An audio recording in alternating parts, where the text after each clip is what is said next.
mga palpak na proyekto ng gobyerno. Meron pa pong isang nangyari na pagbaha dito sa Metro Manila, dyan po sa Parañaque. Hindi lamang pagbaha ng tubig, kundi pagbaha rin ng basura sa may bandang Baclaran. Dito po sa Maynila, nakikita po natin kapag bumabaha, maraming mga sumasabay na mga debris at ilang toneladang mga basura po ang dumadaan. Dito po sa Parañaque, sabi po nila, ang mga basura na lumulutang dyan sa Parañaque ay galing sa Baclaran upstream. At meron din daw pong mga basura na nanggaling doon sa Manila Bay. Ang tanong ko po sa mga taga Parañaque at mga taga Baclaran, parati nyo po bang nararanasan tong problema na ito? Well, of course, gagawin pa rin natin yung panawagan na government, pwede bang ayusin ninyo yung trabaho ninyo at planuhin ninyo mabuti yung mga solusyon sa mga bagay na ito. Pero just the same, sawang-sawa na po akong magalit sa ating mga government officials. Pwede bang pagalitan rin natin ang mga kapwa nating citizens? Pwede bang pagalitan ko rin kayo? Pwede bang maging fair si Attorney Harold Respicio? Kahit kailan po ba sa buhay ninyo ay hindi kayo nagkakamali? Kahit kailan po ba sa buhay ninyo ay hindi kayo nagtatapon ng basura? Aminin po ninyo na nagtatapon din kayo ng basura, hindi po ba? Nang hindi tama. Kapag nakikita nyo po na madumi ang paligid. Pero ang tanong ko po sa inyo, bakit kapag nagbabakasyon kayo sa Japan, kapag nagbabakasyon kayo sa Dubai, o nagbabakasyon kayo sa mga malilinis na bansa, bakit hindi kayo nagtatapon? Bakit dito sa Pilipinas, ang dumi-dumi nyo? Pero kapag nasa ibang bansa kayo, ang linis-linis ninyo? Bakit kapag dito sa Pilipinas, nagja-jaywalking kayo, pero sa ibang bansa, disiplinado kayo? Ayun po ang tanong. Sino po ang may kasalanan?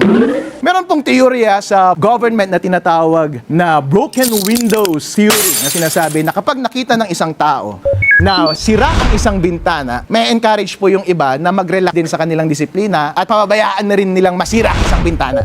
Ganon din po sa graffiti.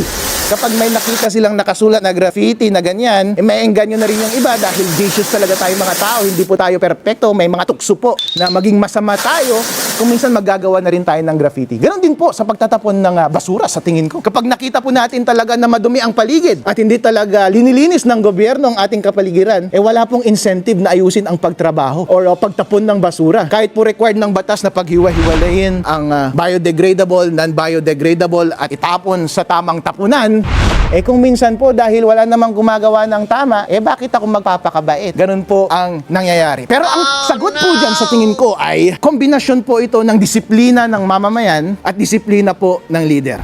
Kapag pinapabayaan po ng sistema na mawalan tayo ng disiplina, mawawalan po tayo ng disiplina.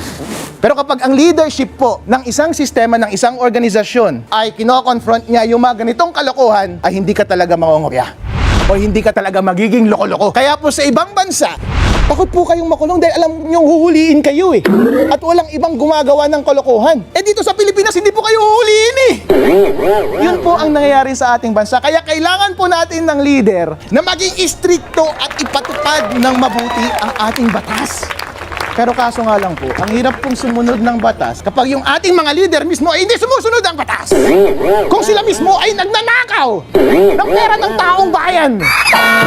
So kanino po kami manghihingi ng inspirasyon? Kung kayo po mismo, mga leader namin ay hindi disiplinado, magiging disiplinado rin ba kami? Oh no! Ayun po ang mangyayari. Kaya po, mga kababayan, kung gusto po nating maging maayos ang ating lipunan, maging maayos ang ating pamamalakad ng pagtapon ng basura, siguro po, unahin muna nating mag-demand ng good behavior mula sa ating leaders ng government and leaders of government. Pwedeng mag-set po kayo ng example. Please.